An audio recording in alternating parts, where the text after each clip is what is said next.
কেশপুরের বিজেপির কর্মসূচিতে বাধা, উত্তেজনা ছড়ালো ঝেতলা এলাকায়।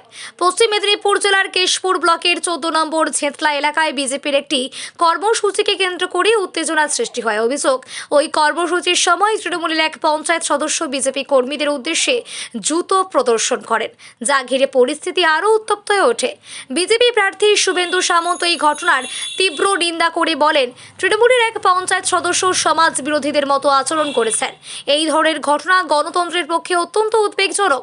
তিনি আরও অভিযোগ করেন, ঘটনার পরও প্রশাসন কোনো কার্যকর পদক্ষেপ নেয়নি।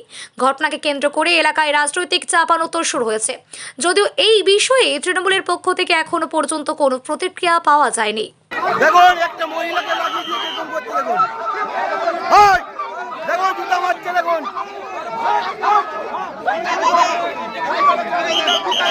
দেখুন, জুতা হাতে করে নিয়ে মারতে আসছে আমাদের বিজেপি কর্মীকে। দেখুন